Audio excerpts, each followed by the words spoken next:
Certa vez, muito depois de Adão e Eva terem deixado o jardim do Éden, a vida já não era mais tão leve. O solo, antes generoso, agora exigia esforço. O suor escorria pelo rosto, as mãos se enchiam de calos, e cada fruto colhido carregava junto a lembrança daquilo que foi perdido. Foi nesse mundo marcado pela queda que dois irmãos cresceram, Caim e Abel. Caim era o mais velho. Trabalhava a terra. Conhecia o peso da enxada, o cansaço da colheita, as noites em que o corpo pedia descanso, mas o chão ainda exigia mais. Ele via a terra como um desafio constante. Abel, o mais novo, cuidava dos rebanhos. Vivia entre os campos, observando os animais, o nascer e o pôr do sol, o vento correndo livre pela relva. Enquanto Caim lidava com a terra dura, Abel convivia com o movimento vivo do rebanho. Um dia, os dois decidiram levar uma oferta ao Senhor. Caim levou frutos da terra, colheu parte do que o solo havia produzido e apresentou diante de Deus. Abel, por sua vez, escolheu as primeiras e melhores crias de seu rebanho e ainda a gordura delas. O texto bíblico não entra em detalhes sobre a aparência das ofertas, mas deixa claro algo profundo. Deus atentou para Abel e para sua oferta, porém, para Caim e para a oferta dele, não atentou. E foi aí que algo começou a ferver por dentro. Imagina o olhar de Caim. Ele vê o favor de Deus sobre o irmão. Talvez veja Abel com o rosto iluminado, com o coração em paz, sentindo-se aceito. E ao mesmo tempo, sente um peso dentro do próprio peito.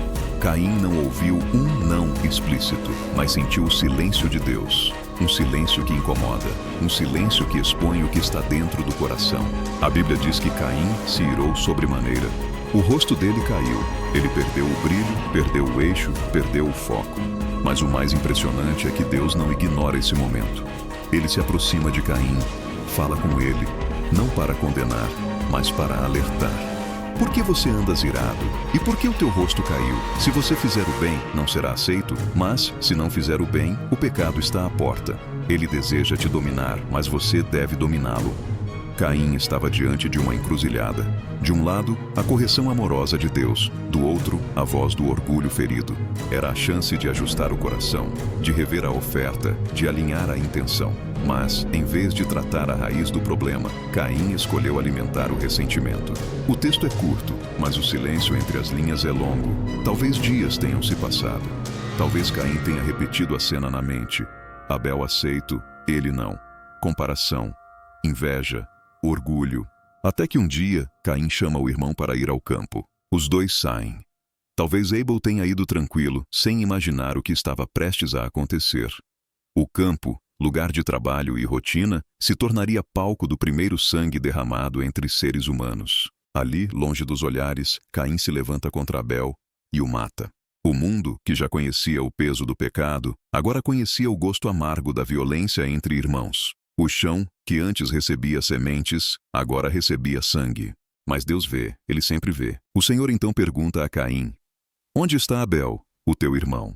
Caim responde com uma frase que ecoa até hoje: não sei. Por acaso sou eu o guardador do meu irmão? Era mais do que uma resposta insolente.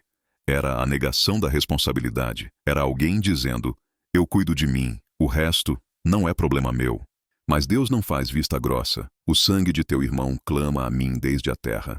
O sangue de Abel se tornou um grito invisível, mas audível para o céu. O pecado de Caim não foi apenas um ato impulsivo. Foi algo que começou lá dentro, em uma oferta feita sem entrega verdadeira, em um coração que não aceitou correção. Então Deus pronuncia o juízo. A terra, que já era difícil, se tornaria ainda mais pesada para Caim. Ela não responderia mais do mesmo jeito. Caim se tornaria fugitivo e errante pela terra. E ali, no meio do peso da consequência, Caim sente o desespero. Meu castigo é maior do que posso suportar. Ele tem medo. Medo de ser morto. Medo de vagar sem proteção.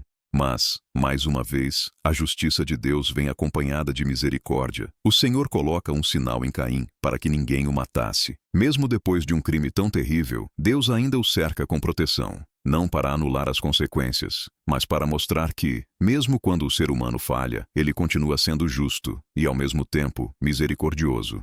A história de Caim e Abel não é apenas sobre um irmão que matou o outro. É sobre o que acontece quando o coração não lida com a comparação, com a inveja, com a frustração de não ser reconhecido como gostaria. É sobre o perigo de deixar o ressentimento crescer em silêncio. Sobre o pecado que bate à porta, esperando uma brecha para entrar. Sobre o convite de Deus para dominar esse pecado, e o resultado trágico quando escolhemos ignorar essa voz. E talvez, se Caim tivesse aberto o coração naquele primeiro momento, se tivesse reconhecido a própria ferida, o próprio orgulho, a própria dor, a história teria sido outra. Mas é justamente aí que essa narrativa antiga conversa com a nossa vida de hoje. Ainda hoje existem altares, ainda hoje existem ofertas, ainda hoje existe comparação entre irmãos, colegas, pessoas próximas. Alguém é promovido, outro não. Alguém é elogiado, outro passa despercebido. Alguém parece prosperar com pouco esforço, enquanto o outro luta e não vê o mesmo resultado. E nesse lugar invisível do coração, o mesmo cenário se repete.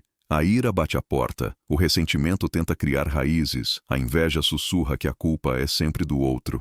Mas assim como fez com Caim, Deus continua falando hoje. Se você fizer o bem, será aceito. O pecado está à porta, mas você pode dominá-lo. Essa história não está na Bíblia para nos fazer apenas apontar o dedo para Caim, mas para olhar para dentro. Ela nos convida a perguntar: que tipo de oferta eu tenho apresentado a Deus? O que há por trás do que eu faço? Meu coração está limpo ou carregado de comparação?